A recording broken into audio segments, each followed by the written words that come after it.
that time again. It's Monday. It's In Touch with Indiana Sports, powered by HoosierIllustrated.com. Welcome back, or welcome in if it's your very first time joining us right here on Hoosier Illustrated. Whether you found us through the Google machine, through the website HoosierIllustrated.com, or maybe you found us on YouTube. However that might have been, we're glad you found us, and we're glad you're here. I'm glad you're here, because if not, I would just be sitting here talking to myself for absolutely no reason at all.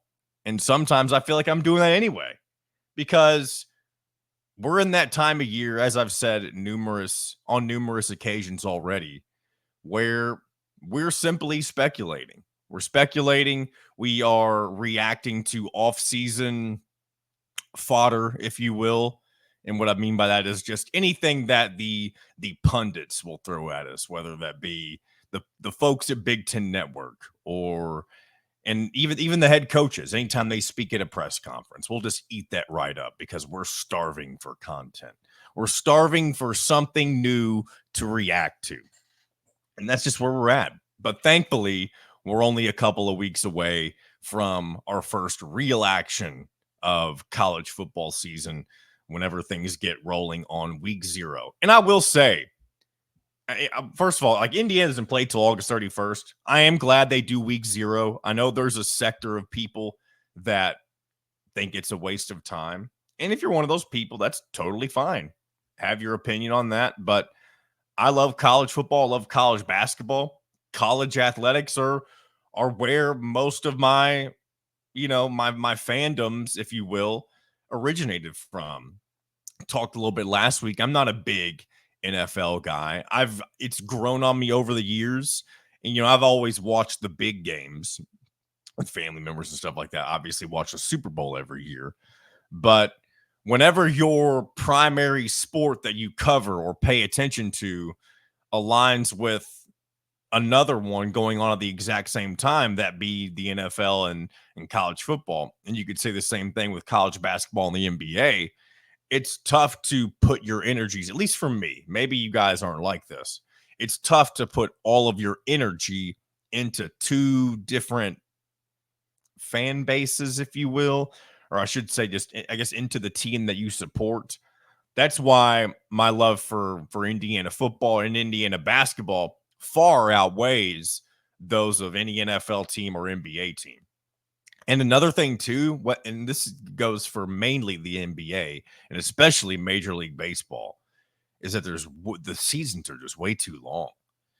And I don't mean in terms of like the calendar year too long, it's just there's too many games. And there's probably somebody listening like, well, that's the fun of it. Like, there's so many games to take in. And for me, yeah, that's cool and all, but I feel like there's less on the line with each and every game whenever there's more chances to screw up, I guess, or more opportunities to correct yourself. And I feel like more often than not, especially in the NBA, you find teams that just don't care at certain points during the season. I know that's why they kind of made the mid-season tournament, and I think that's done wonders for the NBA. At least I think, was it last year, the first year? Oh, it definitely was a little exciting, especially for Pacers fans, because I know the Pacers did pretty well in last year's in-season tournament. But you have so many teams that the players either don't care at the end, and when I want to say don't care, what they're really doing is saving their energy for the playoffs, and I get that. But when you have such a long period of time where players are not being utilized and you're more so just playing the bench, it feels like it's less exciting. And again, maybe I'm just making excuses. It is what it is. But welcome in, everybody. Happy Monday. And we're going to get into a few things today, as always. Going to bring on our man Alec Lasley to chat a little bit of Indiana football and Indiana basketball. Nothing too in-depth, like I said. Like, we've reacted to a lot that we've already been able to react to.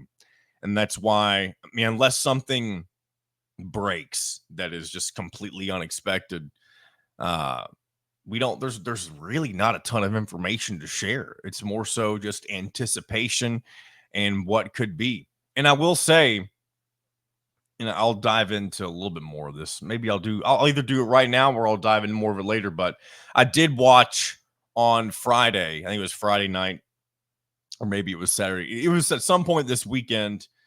BTN did a special on Indiana training camp, and they did it for all, or they're doing it for all of the Big Ten schools, but Indiana's portion of it was Friday evening.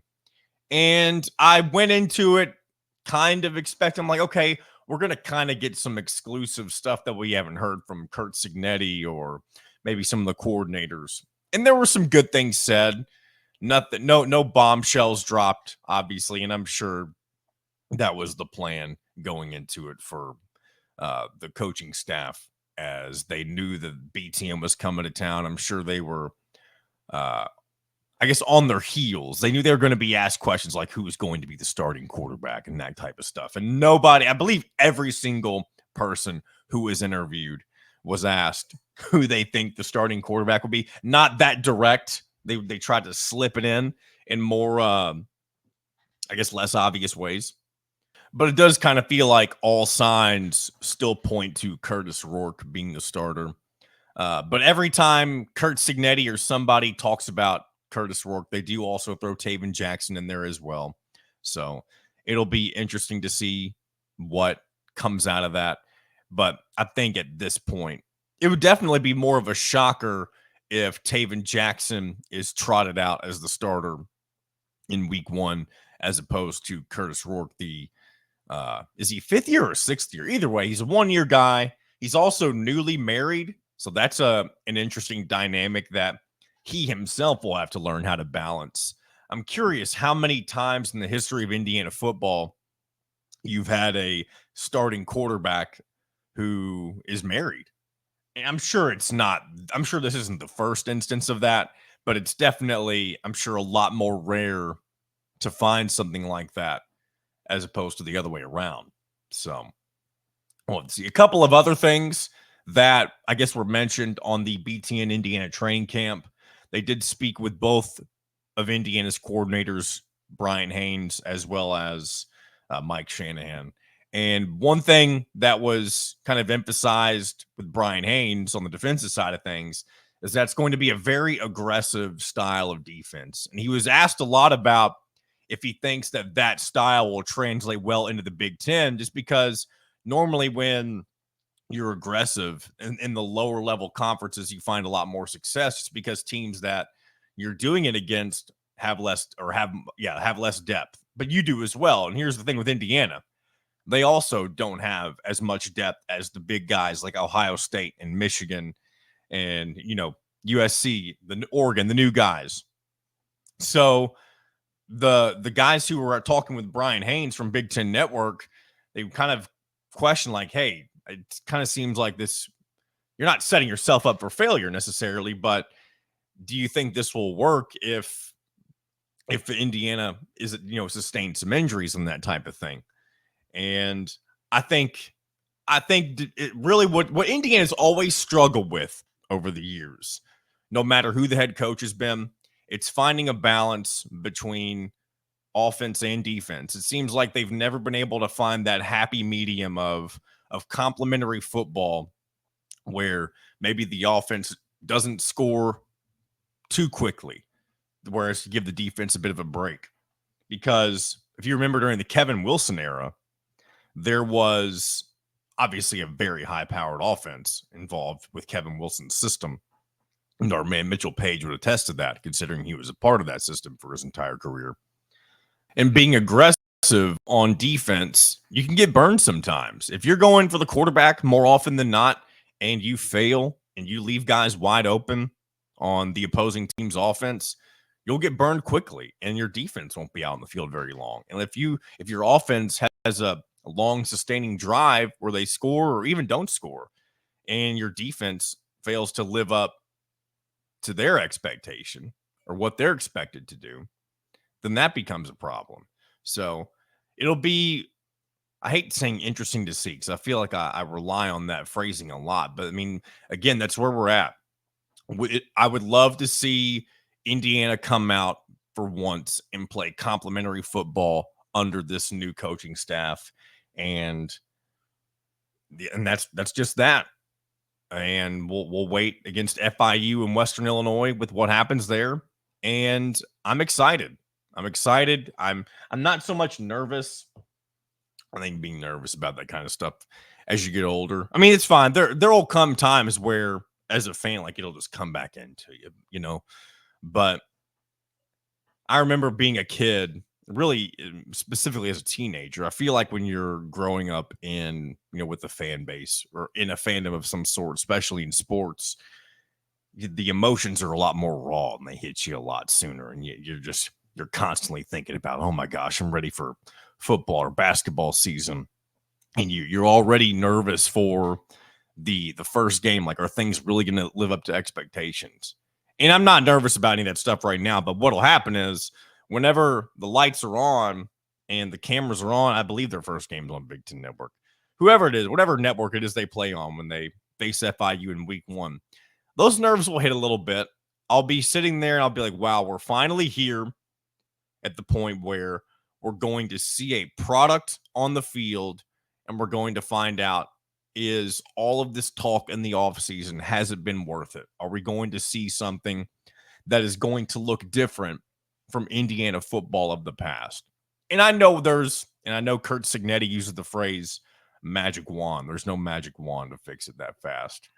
And I don't expect it to look like a totally different, like I don't expect Kurt Signetti to trot out with Indiana against FIU and look like Alabama all of a sudden. I don't expect them to beat them 70-3 or something like that. I mean, if that happens, well, we'll have that discussion if the time comes. I don't think that's going to happen.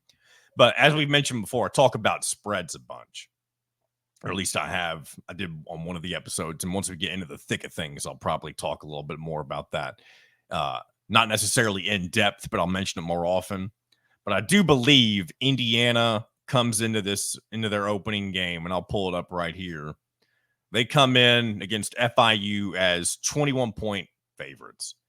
And I've mentioned this before too. Spreads in week 1, and even really the first couple of weeks, a lot of them can be way off, especially because there's not a lot to base any of this off of.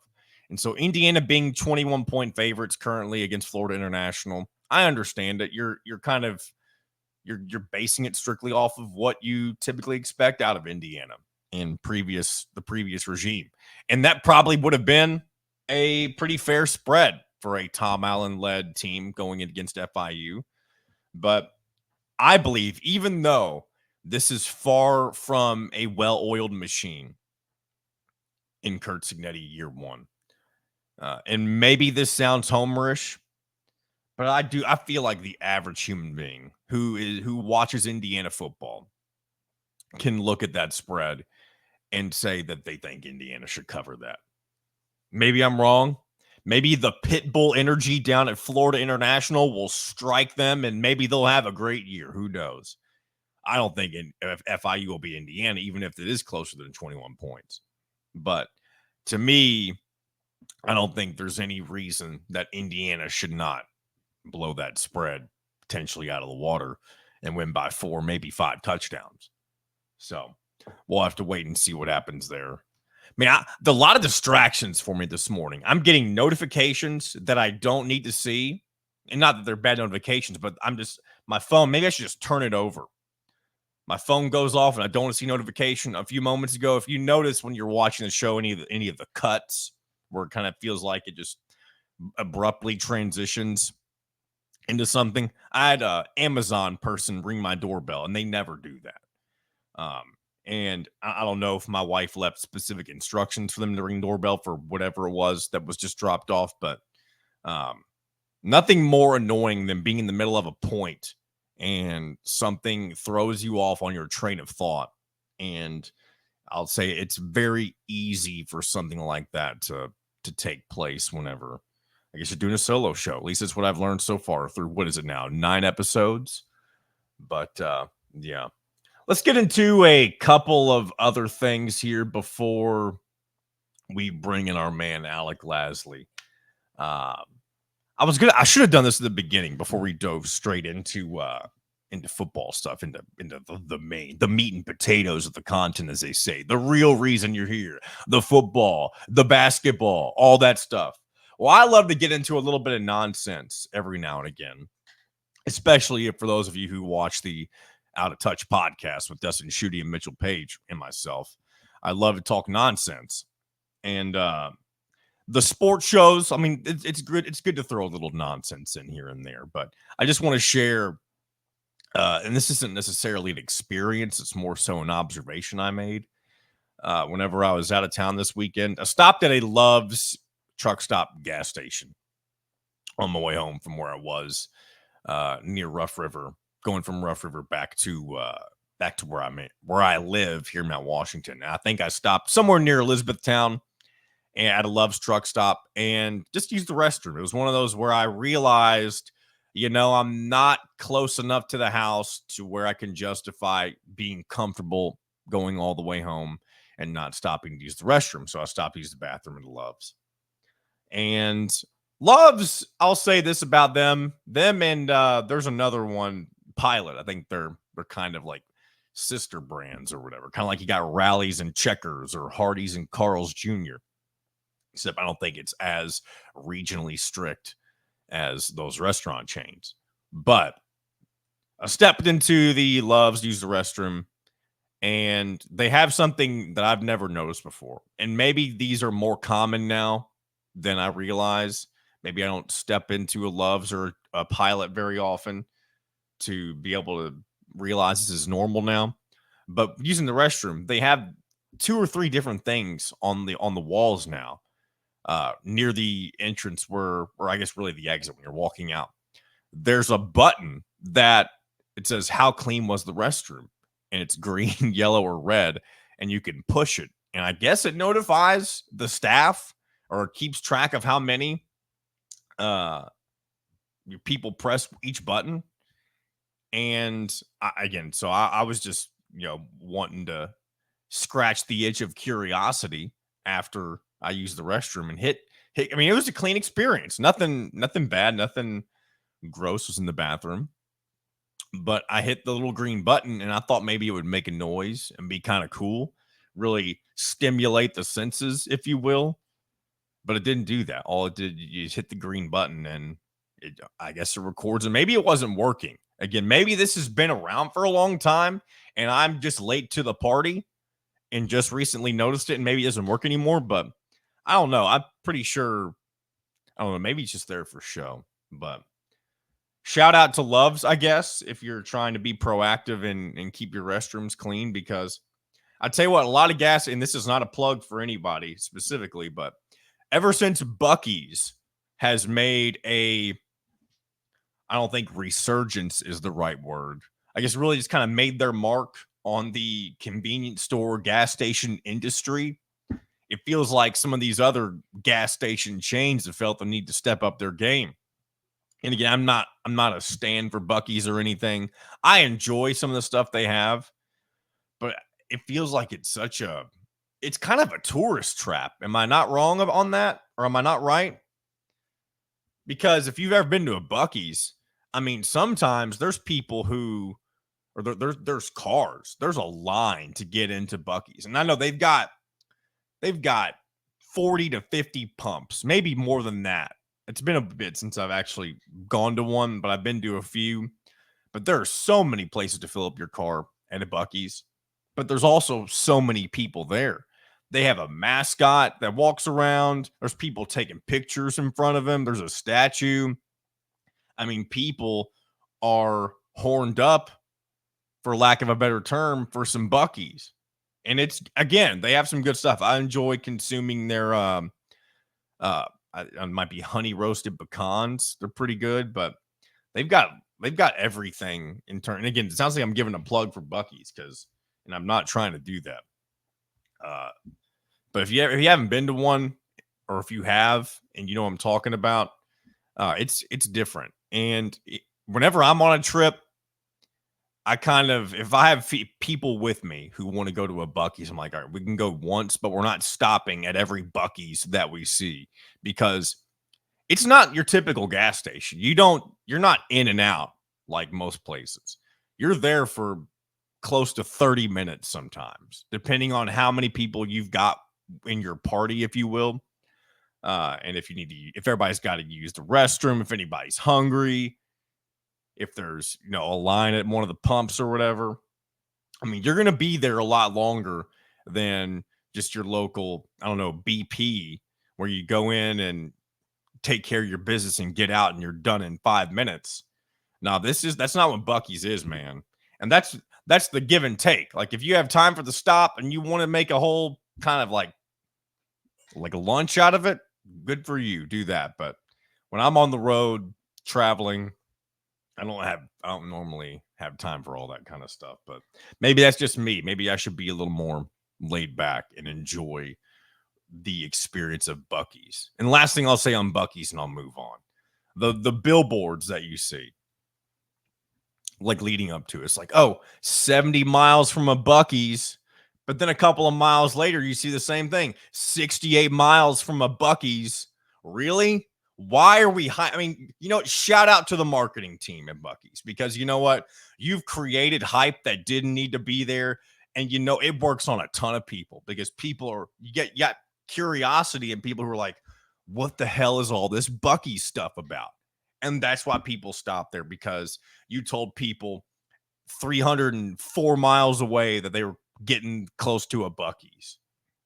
So there's my little rant on the popular beaver themed gas station. And I think that's the perfect way to transition into our man, Alec Lasley, publisher at HoosierIllustrated.com. He joins us now to talk a little bit of Indiana football, basketball, pretty abstractly. We don't get into anything too specific, just kind of share some thoughts on some things that were going on in our head when it comes to these two teams in Bloomington. So without further ado, here's our man Alec, and we'll let that roll right here. Joining me now from HoosierIllustrated.com, the publisher, the one, the only, Alec Lasley. How you doing this morning on a Monday here, Alec? Good, John. How you doing? I'm doing pretty good. You're looking a lot different than me. You're looking pretty professional. I'm looking like, I'm here in my home studio. The two totally Hey, very different vibes right now. This is what I do for you on a Monday morning. Well, I appreciate you taking a few minutes to chat. You and I were kind of getting the ball rolling before we got things, I guess, officially recording here, but we're kind of in that not really the dead period. The dead period's been going on for a while, if we're being quite honest. We say it, or at least I've been saying it pretty much since day one of the show. We're in the time of year where it's a lot of speculation. We're talking about the offseason and recruiting and just kind of where things could go for both Indiana football and basketball. But now we're less than 2 weeks away, not from Indiana football per se, but just from the official kickoff of the college football season with week 0. And I'm just ready to finally see actual football play, Alec, as I'm sure you are and the rest of the people listening to the show, because I mean, we've had things to entertain us like the Olympics. And if I'm being honest, Alec, I'm not somebody who partakes in a lot of watching of the Olympics. So, it just kind of comes and goes depending on if somebody's just got it on in the background or whatever. But I'm ready for where my emotional attachment is. And that's, with the college footballs, the college basketballs, even a little bit of the NFL. Not a big NBA guy. It's kind of grown on me a little bit, but I'm ready to kind of get everything back to sports normality, if you will.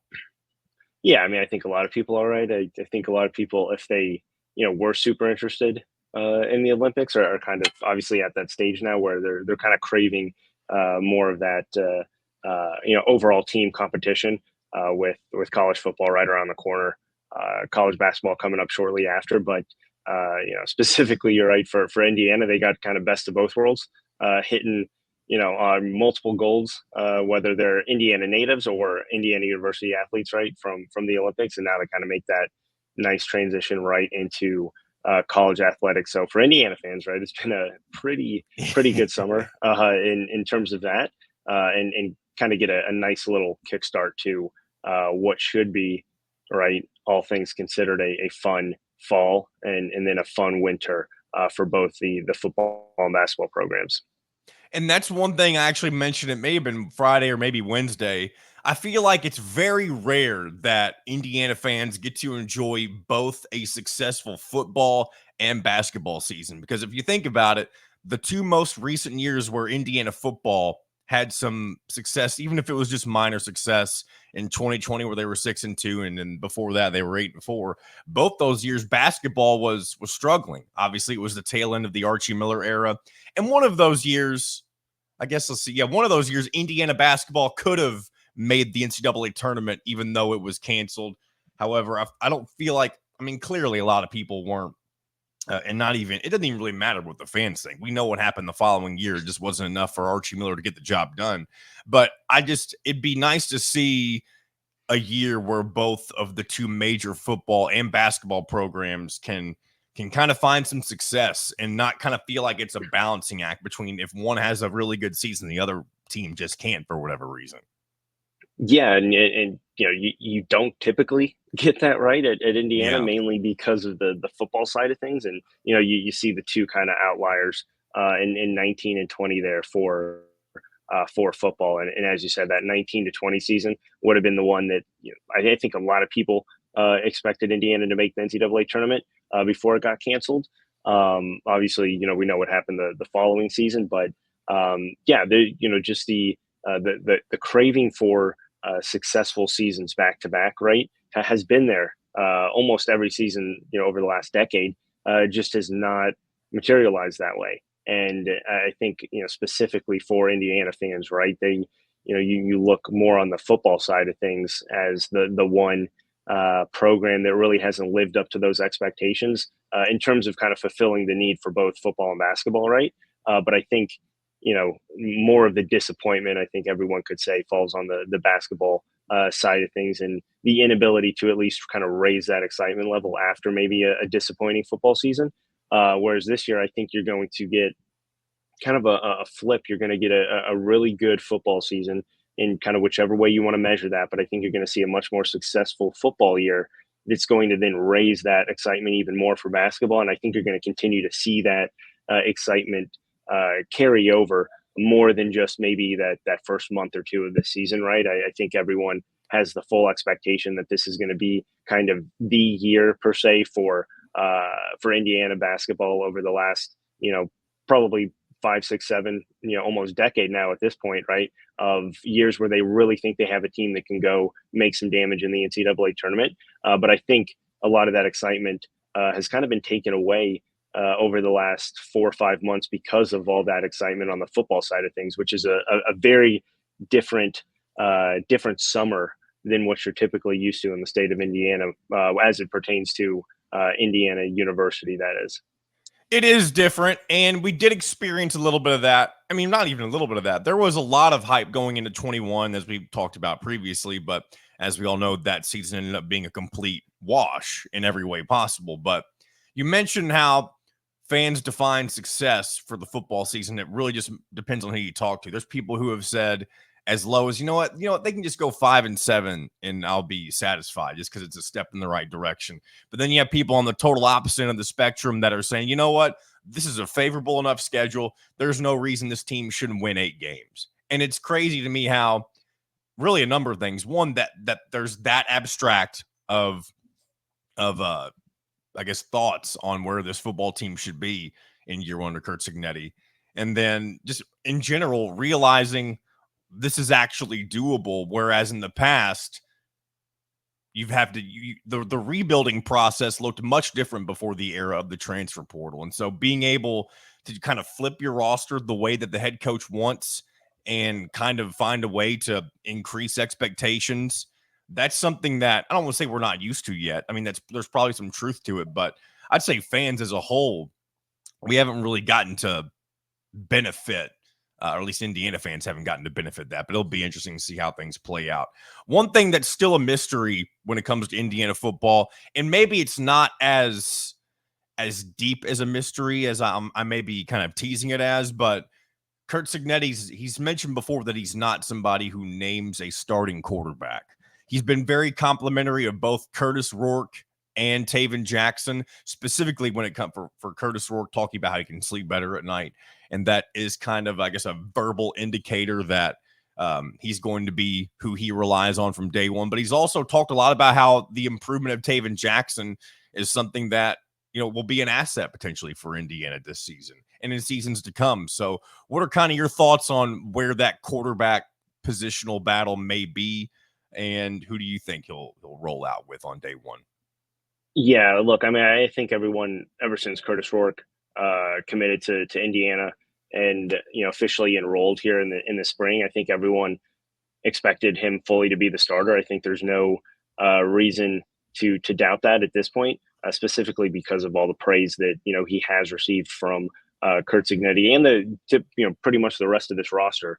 Right? I mean, they don't want to tip their cap too much, but at the end of the day, the words really speak volumes in terms of what Kurt Cignetti has been at least saying.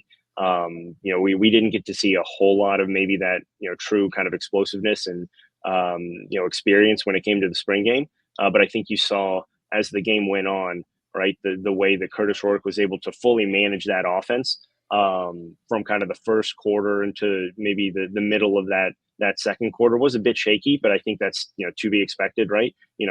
Totally new scheme, new players all around him. Obviously, a little bit of those kind of spring ball jitters, but I think after that, late in the game, you saw him make some really, really good throws. You saw him lead that offense down the field numerous times.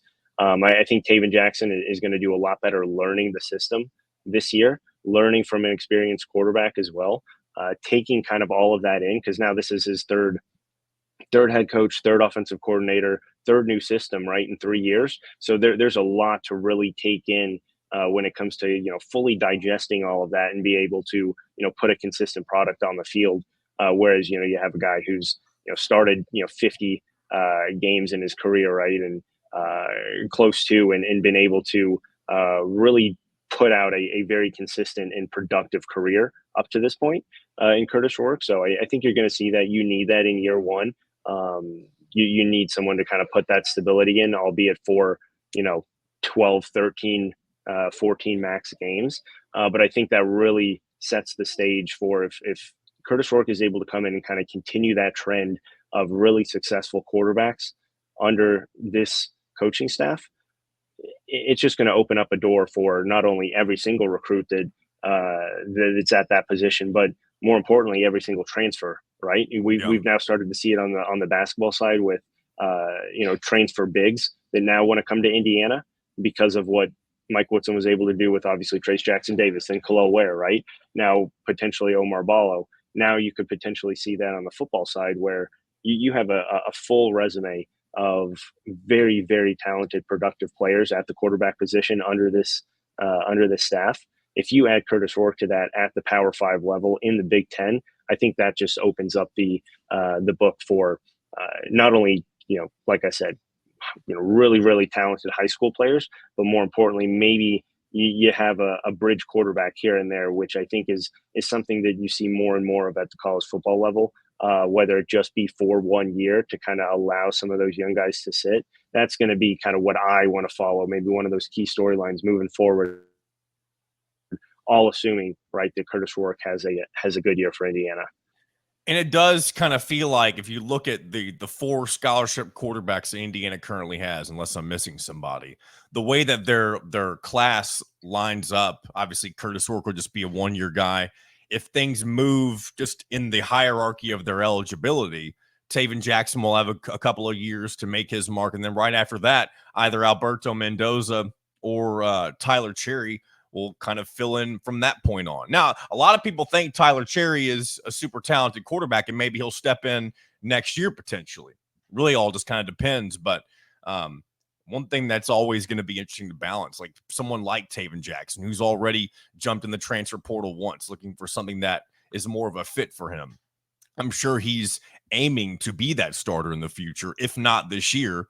I'm sure I wouldn't be surprised if he isn't this year, but I don't think that means he's going to get up and run. But if somebody like Tyler Cherry or Alberto Mendoza were to snatch it away from him, in subsequent seasons, I mean, again, players have free reign to do whatever they want. So don't be surprised. And this goes for any team. I mean, your star backup's going to want playing time eventually.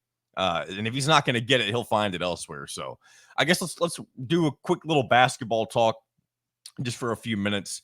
You mentioned the transfer portal and the revolving door of bigs, and now it's going to be Umar Ballo in the spotlight for Indiana.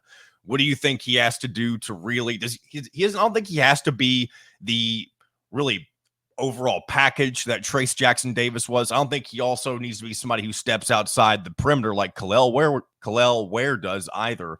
What do you think his role needs to be as somebody who Indiana will heavily rely on moving into this year? Yeah, I think honestly, just someone who's consistent. They need a consistent post presence offensively, and then defensively as well, right? Obviously, we know what his game is at this point. He's showcased that for numerous years in college basketball. He's not going to be someone who impacts the game outside of the paint. You could see him as a pick and roll guy, and that's how he impacts it outside of the paint. But all of his scoring and all of his touches are going to come within a couple of feet of the basket offensively. Don't see much of a really true post up game. So a lot of that is going to be off of screen and rolls. A lot of that is going to be, off of offensive rebound putbacks or, baseline out of bounds plays that he, creates some openings on. So I think with that, right, it opens up a little bit more for the entire offense. And I think that's what you saw with, Miles Rice, Canyon Carlisle, a lot of these other players, specifically more on the wing in the backcourt, wanting to come to Indiana, but more importantly, the style of play that Mike Woodson now wants to run. I think he sees that you can't have two very specific back to the basket players that really run your offensive system. They can be very, very good complementary pieces, which I think you have now with Malik Renew and Omar Ballo. But I think a lot of this offense needs to run through the rest of these perimeter guys, specifically, Miles Rice and what he can what he can do to create offensively. And then defensively, right? I mean, you've had a phenomenal rim protector in Trace Jackson Davis and Kalel Ware for the last couple of seasons. Omar Ballo is not that type of rim protector. So it's going to be a little bit different in terms of what we see at the back line of this Mike Woodson defense. But he's a much better one-on-one overall defender than those other two players. He just doesn't have that shot blocking ability at that level that the other two had. So it's going to put a little bit more pressure on the perimeter players to defend because you don't have that security blanket. But I think, at the end of the day, as long as he's a consistent player on both ends of the floor and you know exactly what you're going to get night in and night out, that's really what Indiana needs because they have enough pieces around him to really impact the game on a much more higher scale than what they've had in the past where they did solely rely on those 7-footer, centers, post players, traditional post players to really kind of elevate the team. Yeah, and fans obviously they've wanted a change when it comes to style of play. They're not going to get that with Mike Woodson. I think there's going to come a point where people just either have to accept that or Mike Woodson just won't be the coach anymore. It's all going to come down to results on the floor, that type of stuff. So we'll have to wait and see what happens come November. Alec, what's going on with you at HoosierIllustrated.com right now? Yeah, so obviously moving into week 3 of fall camp, right? About 2 weeks until the regular season kind of gets fully underway. So we'll have a couple preview pieces still upcoming, position preview pieces. We have a couple other pieces about Kurt Cignetti and kind of the mentality that he's trying to bring over these 4.5 weeks of fall camp to really get this team back situated for a really good start to the season. And then obviously kind of moving into full preview of basketball season. Which is a little bit obviously away yet, but obviously a very, very critical one upcoming for not only Mike Woodson, but the entirety of this program and where they really want to go moving forward. Well, thanks for taking a few minutes this morning. Sorry to get you up early, but was trying to get our man Alec Lasley on for his Monday spot. Got Kyler on King Kyler on Fridays and Alec Lasley on Mondays. How do you feel about that, by the way, real quick? That I've unofficially pronounced him the king. Well, he likes it, and I think if he likes it, then we can roll with it for now, but we'll have to see. Alec Lasley, everybody, from HoosierIllustrated.com. Give him a follow at Al Lasley on Twitter, and be sure to check out everything that he's got going on Hoosier Illustrated. We'll talk to you again next week. I appreciate it, John. Big thanks, as always, to our man Alec Lasley from Hoosier Illustrated.com. We had to get up early to record that today, but he was looking spiffy. He was looking super official. And I'm just looking like me. I've got for those of you probably can't see, I'm wearing a Dwight Schrute false shirt. And if that doesn't describe or perfectly kind of evoke the feelings or kind of the attitude that I bring, then I don't know. Maybe I'm just an idiot. So I don't know. Just going tongue in cheek here. But I want to get into a little more of the Indiana basketball talk. We didn't get to talk a ton there. He was kind of in a hurry. He had to get to his day job. He had to go be an adult. We were getting into some Indiana basketball stuff. And one thing that a piece he just put out specifically, I should say, that Alec put out, it poses the question, is this really going to be a defining year for Mike Woodson in Indiana basketball? And that may seem like a fairly obvious question for some.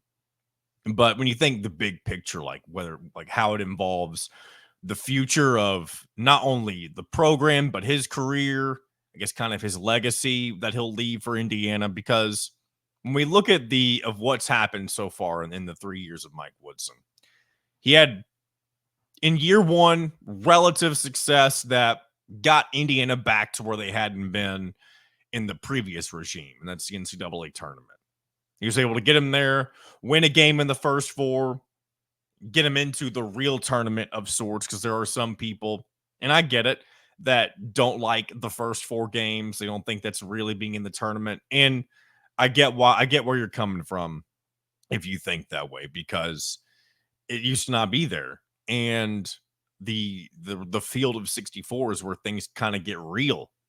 It's almost kind of like week 0 in college football. It's just there to kind of wet your whistle. The games count, but there's only a few games that day, similar to the first four. So, and then in year 2, I think they took a step forward. Most people would probably say that.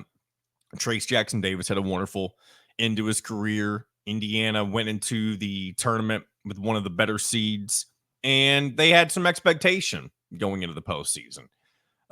Where the falter kind of came there was a lot of people weren't satisfied with where they finished in the NCAA tournament. You lost to Miami. And I'll say this, though, and I know you have to play who you play, and there's really no excuse. If you don't reach the goal that you want to reach, which it felt like Indiana fans would have been mostly satisfied if they made the second weekend, and they bowed out in the round of 32 that season. But you ran into a Miami team that got hot and went to the Final Four. Had Nigel Pack and a few other guys, Norchad O'Meara, who ended up being really important pieces. And so Indiana just kind of ran, I don't want to say a buzzsaw, but they ran into a really hot Miami Hurricanes team and bowed out a little earlier than they had anticipated. And then you had last year where the wheels kind of fell off a little bit, and they fell off pretty early. And it made fans kind of question whether Mike Woodson was fully prepared for the season that they could have if things, went wrong, like they had the injuries and guys not being able to ever set foot on the floor like Ja'Kai Newton because they were hurt from the very beginning, and you didn't fill all your scholarships, and you weren't really recruiting well when it comes to freshmen. And even when you did recruit well, you lost to guys. You lost Liam McNeely, I should say. And until you brought in Bryson Tucker, the moment that Mike Woodson lost Liam McNeely, that was what really turned up the heat on Mike Woodson's seat. Not trying to rhyme there, just kind of worked out that way. And there were people calling for his job, and some of you may be listening to this show, and that's totally fine. People were ready for the Mike Woodson era to end before the season even came to completion last year. And I understand the frustration because it's been a very long time since Indiana has truly been competitive to the point to where national people are talking about them competing for a championship. Obviously, the most recent time where they were a serious consideration for that was 2013. I do feel like the 2016 team was very underrated, even though they won a Big Ten championship. It felt like there wasn't a lot of hyped for them to make a run in the NCAA tournament. And I know they only got to the Sweet 16 and again ran into a good North Carolina team that ended up being the national runner-up that year. But it's been a while since Indiana has truly had expectations to make a lot of noise. And I can see where that could be a tipping point for any fan, no matter who the head coach is. And so now that brings us to year 4. And you look at what happened in the offseason. He did. I don't think there's a way that Mike Woodson could have done better in the transfer portal when you consider that he only had one freshman coming in with Bryson Tucker. And he is a highly touted freshman. I don't know what his contributions will be immediately, but he'll likely have a good development season. He'll probably play some minutes here and there. And maybe he'll be more of an impact than we expect. But outside of that, Mike Woodson brought in so much potential, and I don't even think potential is the best word to use. Nearly proven talent that I don't think we've really seen other than Trace Jackson Davis and Khalil Ware on the roster. You got guys like Luke Goody who are going to provide a much needed asset when it comes to shooting the ball. You've got guard talent that has been lacking when you bring in Kanan Carlisle and Miles Rice. And that's going to be a very good complementary piece for Trey Galloway. Because imagine if you don't bring in those guards and you're relying solely on Trey Galloway and Gabe Cupps to be your top point guards.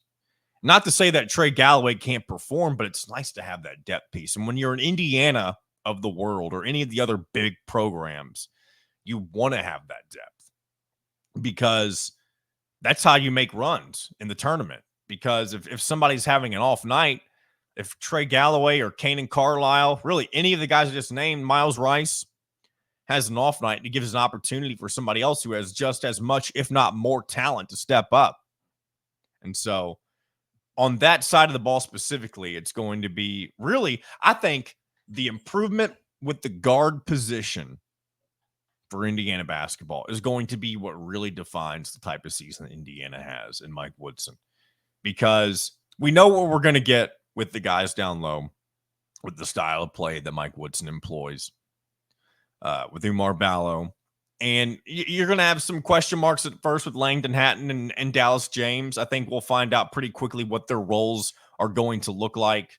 One thing I tend to keep forgetting about is the fact that there will more often not, there will never be a moment where Malik Renew or either one, Malik Renew or Umar Ballo, are not in the game at the same time, unless they're both in just tremendous foul trouble. And we know Malik Renew has an act for doing that from time to time. Maybe one thing he can do to improve his game this year will be to limit the amount of games where he's in foul trouble, of course. But if either one is in foul trouble, I doubt you're going to see moments where both Umar Ballo and Malik Renew are off the floor at the same time. I do think you'll see Langdon Hatton be the primary guy that comes in, especially for Umar Ballo. I do not think we're going to see a lot of Dallas James unless he proves himself otherwise in practice or even in some of those early non-conference matchups where you're playing some nobodies. If he comes in and gets some block shots, as is his calling card, I think you'll see him a lot more than we expect. But I think Kyler Staley said it best last week whenever he just mentioned that he's a good practice piece for Mike Woodson and his roster. And I'm glad that they filled out the roster with a scholarship guy, with somebody who can at least do something for you, even if it's not on the in-game floor. So what it comes down to for Mike Woodson overall, and we've laid this out already. I hate sounding like a broken record and going back to things that we've repeated, but that's what you do this time of year. And there may be people listening who haven't heard it, but I think success can be defined in a couple of different ways for Indiana this year. If you have a really good regular season and you finish in the top 2 or 3, and maybe in some cases top 4, depending on how good the rest of the conference is, if you finish in those top 4 spots in the regular season and you've won maybe 23 plus games, I think you can probably define that as a successful season, especially if you're looking at a top 3 or 4 seed in the NCAA tournament. I feel like that can be defined as success for Mike Woodson in year 4. And then you go into the postseason at that point. If you, and I'm not even really going to include the Big Ten tournament in this. Obviously, if you win the Big Ten tournament, then you've done something that no other head coach at Indiana has ever been able to do, and that's win the conference tournament. So that would be something that would really bolster Mike Woodson's resume. But outside of that, you get to the NCAA tournament. If you bow out in round 1 or round 2 again, I don't think people are going to be happy.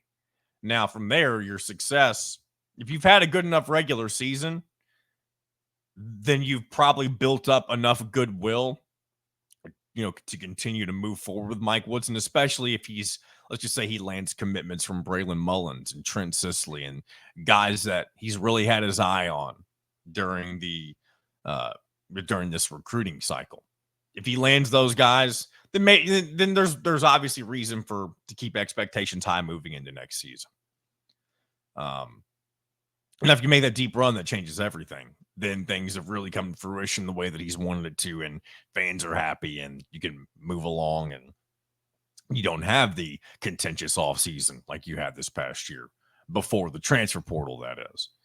Now, if you continue to have a lackluster year like you did last season, I think it will become pretty evident what needs to be done. But I'm not going to humor that at the moment just because we know what will happen if Indiana misses the NCAA tournament again, and that's just going to be the end of Mike Woodson. And I know some of you have just flat out said, I'm just ready for Mike Woodson to be fired. And if you don't like him or his coaching style, I totally get it. I was kind of that way with Archie Miller. Not necessarily from the get-go. I feel like no matter who you are, you can get behind a hire pretty early on. But I think there was just a big unlikability with Archie Miller that almost made me want to not succeed. But again, what you've got to get over, I feel like, if you're a fan, is you for the players' sake, you want them to succeed, because these players were recruited by this coach in one way, shape, or form. I know recruiting looks a lot different nowadays with the transfer portal, and not a lot of these guys were actually recruited as freshmen by Mike Woodson. A few of them were, but not a lot of them. So it's just a little bit different, but they're still playing for him. And so I think just flat out disliking the coach and wanting him to fail, I don't really see the benefit in doing that. But again, to each their own, and we'll just have to wait and see what happens. Just like we said with Alec, come November, we'll have to wait and see what happens. A couple more things I want to get into. I want to address this. This may just be a small thing. I found some humor in it, though. For those of you who are in Facebook Indiana fan groups, there's one particular fan group called, in quotations, Real Hoosier Nation, that's recently been taken over by, I don't even know if taken over is the best way to phrase it, but it's got people in here who just fill it with complete nonsense. Things that aren't even real, like clickbaity, fake links or whatever. And I just want to read some of these headlines and things that are attached to them that are just, they've made me laugh the past few times I've read through them. And so here's just the first one that's on here. Number 1 prospect chooses Indiana Hoosiers, marking big win for Curt Cignetti with full commitment. And it's a picture of Juwan Morgan twirling a basketball. There's not a single thing right about that. You're talking about number 1 prospect. He was not that. First of all, he's not even a prospect. He's not even in college basketball anymore. He's gone. It says marking big win for Curt Cignetti. That's football coach. And then you got a picture. If you're talking about a football recruit, you got a picture of a basketball player on there.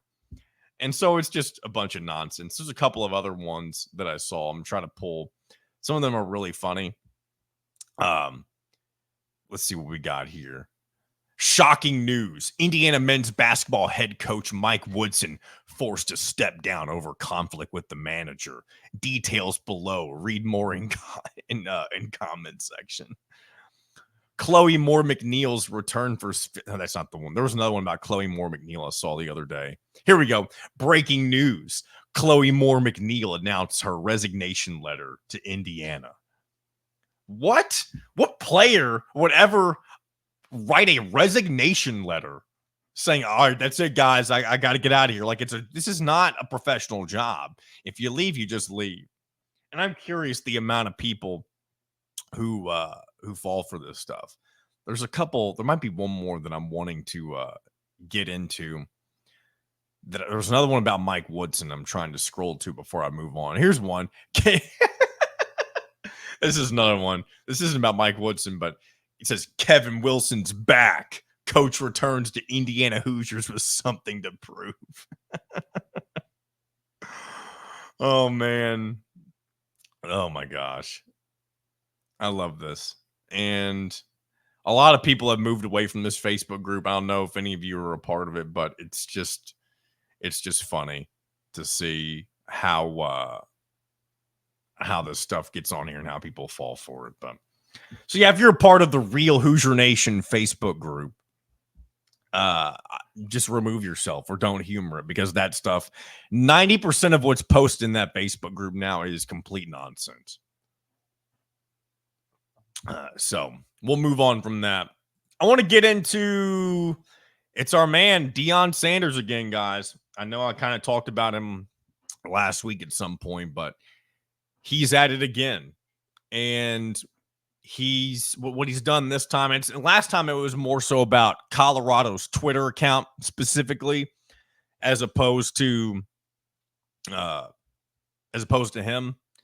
But Deion Sanders met with the media last week and decided he was just going to be the most unprofessional human being possible. He was going to take shots at reporters for no reason, no good reason, I should say, and just kind of make an ass of himself. And starting off with one thing. So he's talking to a Denver reporter with a local CBS affiliate, starts introducing. He's like, hey, my name is so-and-so. I think his name was Eric Christensen or something like that. If I'm wrong, forgive me. But he's like, my name's Eric from CBS Denver. And before he has a chance to even ask his question, Deion Sanders says something along the lines of like, oh, you work for CBS? Oh, I don't. He's like, they know what they did. They know what they did. It was, and he says it was foul. And when you hear that with no context, it makes you think that maybe CBS said something that was maybe racially insensitive or something along those lines. And that wasn't the case at all. Deion Sanders is clowning a reporter for something that the national CBS guys did. And it's not even that big of a deal when I get to it here in a minute.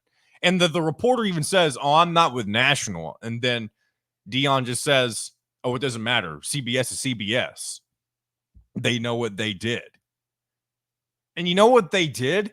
They ranked him the second worst head coach in the Big 12.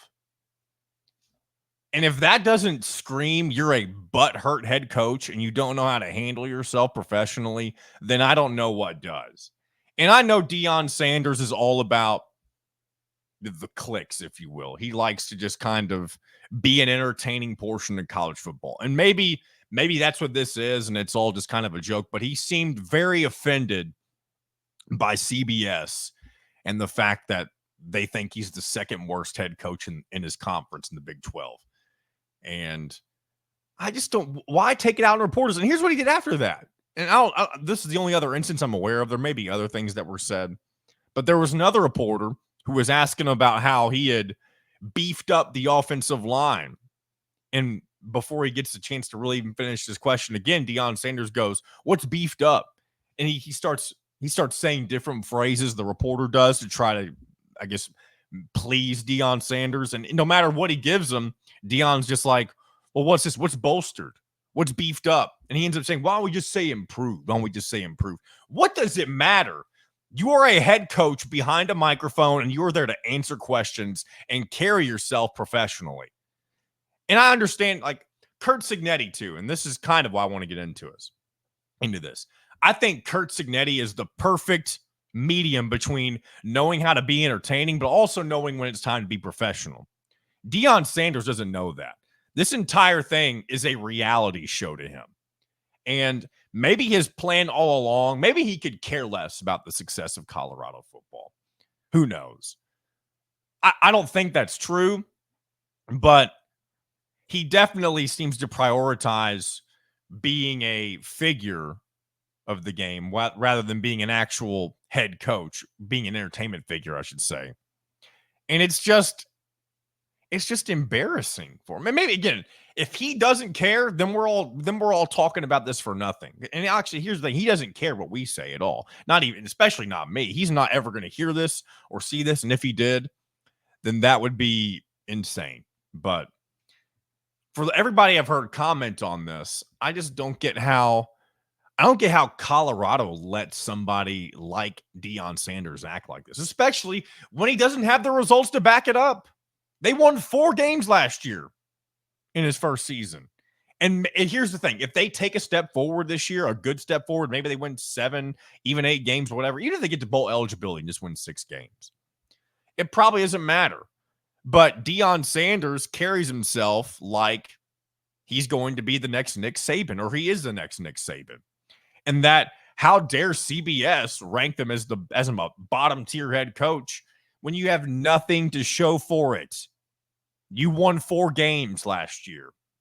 So there's another, I guess, rant on Deion Sanders. I'm sure there will be more where that came from down the road, but I think we're getting close to time here. And I hope you've enjoyed listening to this today. I hope you're enjoying your Monday or whatever day it is you're consuming this on.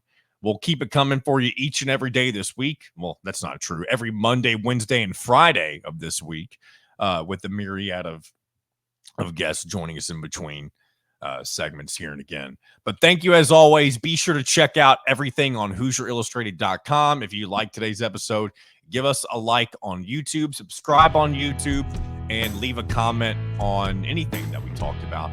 And you can also, if you want, hit that hotline, 502-830-9195. Forgot to mention that earlier in the show. But we'll utilize that a little more as we get into the season and likely when we do some more of our post-game show. So until Wednesday, thanks for watching, and we'll be back to do it again then.